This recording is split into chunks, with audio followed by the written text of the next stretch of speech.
June 12, 2025 Ahmedabad ஏர்போர்ட்லேருந்து லண்டனுக்கு போக வேண்டிய ஏர் இந்தியா டைரக்ட் ஃப்ளைட் நான் ஸ்டாப் ஃப்ளைட் டேக் ஆஃப் ஆன ஒரு சில வினாடியிலேயே டேக் ஆஃப் பண்ண முடியாமல் ஒரு 2 கிலோமீட்டர் தூரத்தில் இருக்கிற ஒரு மெடிக்கல் காலேஜ் ஹாஸ்டல் மேலே மோதி வெடிச்சு ஃப்ளைட் கிராஷ் ஆகுது. இந்த துயரமான சம்பவத்தை பற்றி தான் இன்றைக்கி நாம் பார்க்க போகிறோம். இதை டீட்டெயிலாக பார்க்குறதுக்கு முன்னாடி இதில் பயணம் செஞ்ச பேசஞ்சர்ஸோட டீட்டெயில்ஸை ஒரு தடவை பார்க்கலாம். இதில் டோட்டலாக 242 பேர் ட்ராவல் பண்ணியிருக்காங்க. இதில் 230 பேர் பேசஞ்சர்ஸ், 2 பேர் பைலட், 10 பேர் க்ரூ மெம்பர்ஸ். ஸோ மொத்தமாக 242 பேர் ட்ராவல் பண்ணியிருக்காங்க. இதில் இந்தியன்ஸ் எத்தனை பேரும் பார்த்தீங்கன்னா 169 பேர், பிரிட்டிஷ் சிட்டிசன் 53 பேர், போர்ச்சுகீஸ் 7, கெனடியன் 1. இப்போ இந்த இன்சிடெண்ட்டை பற்றி டீட்டெயிலாக பார்க்கலாம். ஜூன் 12, 2025 மத்தியானம் சரியாக 1:38 அகமதாபாத் ஏர்போர்ட்லேருந்து லண்டனுக்கு போக வேண்டிய இது டைரக்ட் ஃப்ளைட், நான் ஸ்டாப் ஃப்ளைட், எங்கேயுமே ஸ்டாப் இல்லை. இந்த விமானம் கரெக்டாக 1:38க்கு டேக் ஆஃப் பண்ணப்படுது. டேக் ஆஃப் பண்ண ஒரு சில வினாடியிலேயே இந்த விமானத்தில் இருந்த பைலட் மேடே மேடே மேடேன்னு ஒரு வார்னிங் அலர்ட் கொடுக்குறாரு. மேடேனா இது ஒரு கோட் வேர்ட் மாதிரி வச்சுருக்கீங்களா. மேடேன்னு அவங்க அனௌன்ஸ் பண்ணாங்கன்னா, கம்யூனிகேட் பண்ண ட்ரை பண்ணாங்கன்னா, அதுக்கு அர்த்தம் என்னென்னா அவங்களுக்கு இமீடியட்டாக ஒரு ஹெல்ப் தேவைன்னு அர்த்தம். மேடேன்னு சொன்ன பிறகு ஏடிசியில் இருந்தவங்களுக்கு இன்ஃபர்மேஷன் போயிருக்கு. அவங்க ஃபர்தர் கம்யூனிகேஷன் பண்ண ட்ரை பண்ணியிருக்காங்க. ஆனால் அங்கத்துலேருந்து ஃப்ளைட்லேருந்து எந்த ஒரு கம்யூனிகேஷனும் வரல.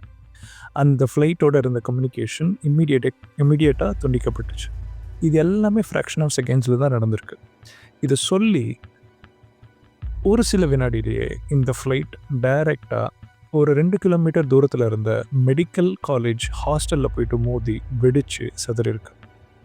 ஆஸ் பர் டேட்டா இந்த ஃப்ளைட் ஒரு 600 அடிக்கு மேலே டேக் ஆஃப் பண்ணி ஒரு 600 அடிக்கு மேலே போனதுக்கப்புறம் தான் இதில் ப்ராப்ளம் இருக்குன்றத ரியலைஸ் பண்ணியிருக்காங்களோ என்னவோ நம்மளுக்கு சரியாக தெரில. ஆனால் அதுக்கப்புறமா தான் கரெக்டாக ஒரு சில வினாடி 1:38க்கு டேக் ஆஃப் பண்ணுறாங்க.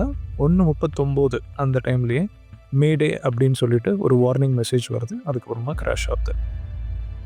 இதில் இந்த பைலட் 2 பேர் இருக்காங்கல்ல, இவங்க 2 பேருமே ரொம்பவும் எக்ஸ்பீரியன்ஸ்டான பைலட். யாருமே இன்எக்ஸ்பீரியன்ஸ்டு இல்லை. 2 பைலட்டில் ஒரு pilot main pilot Sumit Agarwal. இவர் ஒரு 8200 மணி நேரம் ஃப்ளையிங் ஆர்ஸ் எக்ஸ்பீரியன்ஸ் இருக்குது. இவரோட கோ பைலட் கிளிவா சுந்தர் 1100 மணி நேர ஃப்ளையிங் எக்ஸ்பீரியன்ஸ் இவங்களுக்கு இருக்குது. ஸோ யாருமே இன்எக்ஸ்பீரியன்ஸ்டு இல்லை. அப்படி இருந்தும் இந்த விமானம், இந்த விபத்து எப்படி நடந்துச்சு அப்படின்னு நிறைய பேருக்கு கொஸ்டின்ஸ் இருக்குது. நிறைய பேர் தியரிஸ் வைக்கிறாங்க.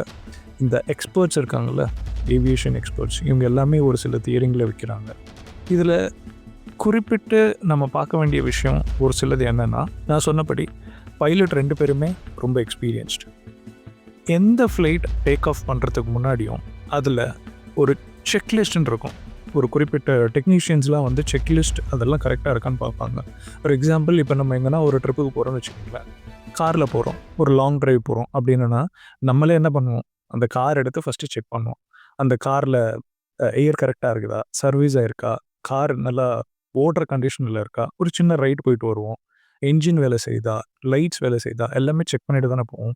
நம்ம போகிற ஒரு சின்ன லாங் ட்ரைவுக்கு இவ்வளோ செக் பண்ணுறோன்னா, ஒரு ஃப்ளைட் பல உயிர்களை சுமந்துட்டு போகிற இந்த ஃப்ளைட்டுக்கு எத்தனை செக்லிஸ்ட் இருக்கும். ஸோ டெக்னீஷியன்ஸ் எந்த ஒரு ஃப்ளைட்டை டேக் ஆஃப் பண்ணுறதுக்கு முன்னாடியும் அவங்களுக்குன்னு ஒரு செக்லிஸ்ட் இருக்கும். அந்த செக்லிஸ்ட்டை அவங்க எல்லாமே டிக் பண்ணிட்டு தான் போகணும். ஃபார் எக்ஸாம்பிள், இன்ஜின் ஒர்க் ஆகுதா, சிஸ்டம் எல்லாம் ஒர்க் ஆகுதா, இந்த மாதிரி எல்லாமே செக்லிஸ்ட்டில் டிக் பண்ணி அவங்க கன்ஃபர்மேஷன் கொடுப்பாங்க. It is good to fly அப்படின்னு கன்ஃபர்மேஷன் கொடுத்த பிறகு தான் நெக்ஸ்ட் ப்ரொசீஜருக்கு போவாங்க. இது இல்லாமல் பைலட் கூட காக்பிட்டில் அவங்களும் எல்லாமே செக் பண்ணி பார்ப்பாங்க. எக்ஸ்பீரியன்ஸ்டு பைலட் கண்டிப்பாக அவங்களும் செக் பண்ணி பார்ப்பாங்க. அதெல்லாம் செக் பண்ணி பார்த்துட்ட பிறகு தான் கண்டிப்பாக எந்த ஃப்ளைட் இருந்தாலும் ஸ்டார்ட் பண்ணுவாங்க. இதுவும் கண்டிப்பாக அந்த மாதிரி தான் இருக்கும். எக்ஸ்பீரியன்ஸ்ட் பைலட் இருக்காங்க, செக்லிஸ்ட் எல்லாம் கண்டிப்பாக செக் பண்ணியிருப்பாங்க. அப்படி இருந்தும் டேக் ஆஃப் பண்ண உடனே இது எப்படி விபத்துக்காச்சு. இன்னொரு விஷயம் என்னென்னா, இதில் ஒரு 3 கம்பெனி. ஒன்று ஏர் இண்டியா, 2வது டாடா குரூப், 3வது போயிங். ஏர் இண்டியா கம்பெனி, ஃப்ளைட் ரன் பண்ணுற கம்பெனி. இதை ஓன் பண்ணுறது டாடா குரூப். இவங்க இந்த வண்டி, இந்த விமானம் வாங்கினது யார்கிட்ட இருந்ததுன்னா போயிங் கம்பெனி கிட்ட இருந்து. இந்த விமானத்தோட மாடல் என்னன்னு பார்த்தீங்கன்னா போயிங் 787 ட்ரீம் லைனர். இந்த பர்டிகுலர் மாடல் போயிங் விமானம் இது வரைக்கும் எந்த ஒரு விபத்துலையும் சிக்கலை, எந்த ஒரு விபத்தும் ஆகலை. அப்படி இருந்தோம் ஃபஸ்ட்டு டைம். அதுவும் இந்த அளவுக்கு இது வரைக்கும் நம்ம இந்தியன் ஹிஸ்ட்ரியிலே இது வரைக்கும் ஆவனதில்லை. இந்த அளவுக்கு ஒரு விபத்து நடந்திருக்குன்னா, அதுவும் டேக் ஆஃப் ஆகி ஒரு சில வினாடியில் எல்லாமே செக் பண்ணி எல்லாமே ஓகேன்னு பண்ணி அப்ரூவ் பண்ண பிறகு டேக் ஆஃப் ஆகி இந்த மாதிரி ஆயிருக்குன்னா அது கண்டிப்பாக மிகவும் துயரமான ஒரு சம்பவம். இந்த விபத்தில் எத்தனை பேர் இறந்துருக்காங்கன்னா, நான் சொன்ன மாதிரி 242 பேர் பயணித்த இந்த விமானத்தில் 241 பேரும் இறந்துட்டாங்க. ஒருத்தர் மட்டும் உயிர் தப்பிருக்காரு. அவரு எக்ஸிட் பக்கத்தில் சீட் நம்பர் 11A உட்கார்ந்திருந்த ஆனந்த் விஸ்வாஸ்குமார், அவர் மட்டும்தான் உயிர் தப்பிச்சிருக்காரு. மிச்சம் எல்லாருமே இறந்துட்டாங்க. இந்த உயிர் தப்பிச்சவர்கிட்ட இன்டர்வியூ எடுக்கும்போது அவர் சொன்னது என்னன்னா, ஃப்ளைட் கிராஷ் ஆகிறதுக்கு முன்னாடி அவர் ஜம்ப் பண்ணியிருந்திருக்கலாம். ஒருத்தர் இந்த ஒரு பெரிய விபத்துல இருந்து தப்பிச்சிருக்காருன்னா கண்டிப்பாக he will be undergoing a lot of trauma. இந்த ட்ராமாவில் இருக்கிறப்ப அவங்க கொடுக்குற எந்த ஒரு ஸ்டேட்மெண்ட்டுமே எடுத்துக்க மாட்டாங்க. ஏன்னா அவங்களோட மைண்ட் ஸ்டெபிலிட்டி சரியாக இருக்காதுன்றதுனால. ஸோ அவர் சொன்னதை வச்சு பார்த்தோன்னா கிராஷ் ஆகிறதுக்கு ஜஸ்ட் ஒரு சில வினாடிக்கு முன்னாடி அவர் ஜம்ப் பண்ணியிருக்கலாம் அப்படின்ட்டு. ஆனால் கொஞ்ச நாள் போன பிறகு அவருடைய மென்டல் ஸ்டெபிலிட்டி கரெக்டாக வந்த பிறகு தான் அவர் சொல்கிறத நம்ம எடுத்துக்க முடியும். பட் அவர் சொன்னதை வச்சு பார்க்கும்பொழுது அவர் ஜம்ப் பண்ணியிருக்காருன்றது தான் தெரிய வருது.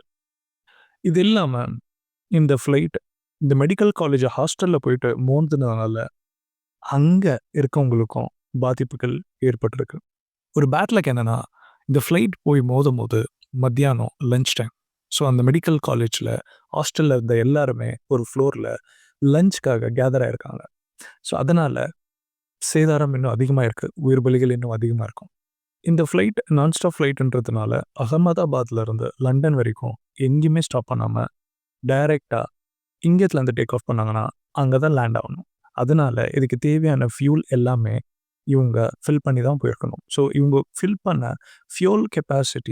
ஃபியூல் எவ்வளோன்னு பார்த்தீங்கன்னா 1,25,000 லிட்டர்னு சொல்லப்படுது. அப்படின்னா டேக் ஆஃப் ஆன ஒரு சில நொடியிலேயே இவங்க கிராஷ் ஆன உடனே இந்த ஃபியூல் எல்லாமே லீக் ஆகிருக்கும்.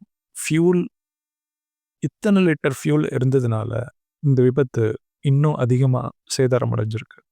நிறைய பேர் இதனால் பாதிக்கப்பட்டிருக்காங்க. இந்த ஹாஸ்டலில் இருந்த ஸ்டூடெண்ட்ஸோட உயிர் பலி எத்தனைன்னு இன்னும் தெரில. ரெஸ்கியூ ப்ராசஸ் போயிட்டுருக்கு. 241 பேர் ஃப்ளைட்டில் இருந்தவங்க இறந்துருக்காங்க. இந்த ஹாஸ்டலோட ஸ்டூடெண்ட்டை சேர்த்து பார்த்தோன்னா ஒரு கவுண்ட்டும் எடுக்கும்போது அவங்க ரிகவரி பண்ணும்போது பாடியோட டெத் கவுண்ட்ஸ் அதிகமாக போயிட்டுருக்கு.